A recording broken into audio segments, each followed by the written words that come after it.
Brad, can you explain why the effort is so poor on these matinee games for you guys?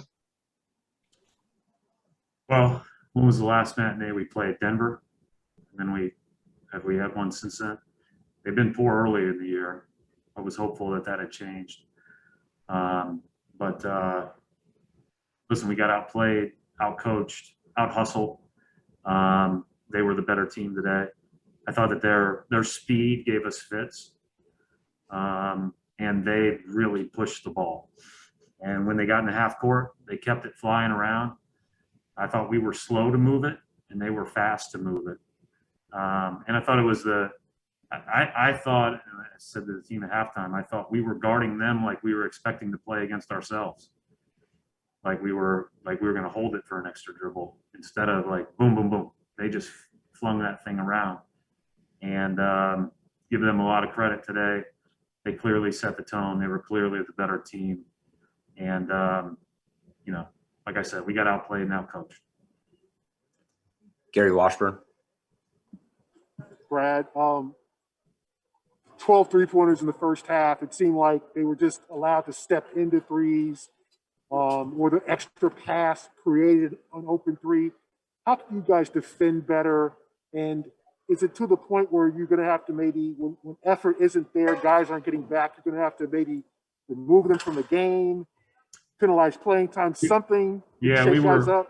we were slow. We were slow on some of those reversals, Gary. Like we were just like staring at the ball, and the ball was whipping right past us, and all of a sudden they're into the shot. They made a couple, and then they made some tough ones later on because they feel good. And then, again, that's credit to them. The toughest team sets the rules of the game, and they set it right from the opening tip, and we were on our heels the whole night.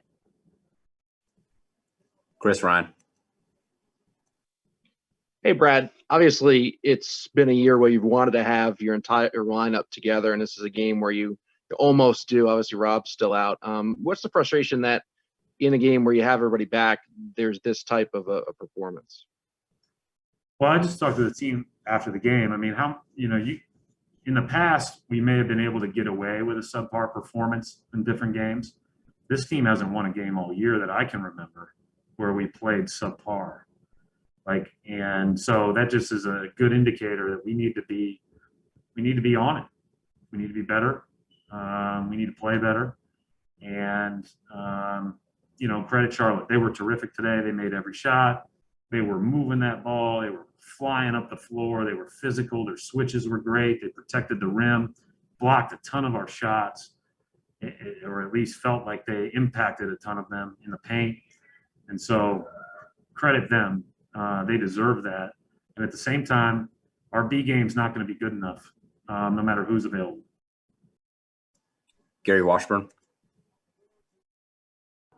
Brad, the Marcus play at the end of the third quarter. You guys are down 9 with the ball, a chance to maybe cut it to 6 or 7. He, tries to get the foul, then Bridges hits a 35-footer. And it seemed like you guys are kind of done after that. I mean, what do you do when guys are trying to make plays and they kind of maybe make the wrong ones, or they're dependent on officiating? It just seemed like that changed the entire tone of the game. Yeah, that's just an unfortunate play. I mean, that was, I haven't seen it. I don't know if it was a foul or not. You've probably seen the replays. I have not. All I know is that he still had to hit the 35-footer to go up 12, right? And so we got the ball up the court. We got it into a guy that can make plays for himself or others with plenty of time. And it was just an unfortunate turn of events. I did think that when they started the next quarter up 16, that made it really tough once they scored those first 4 points. So bottom line is that's how fragile the game is when you're, having to swing for the fences a little bit because, you're on your heels the whole night. Final question for Coach John Corrales. Brad, what happened with Kemba when he left the floor?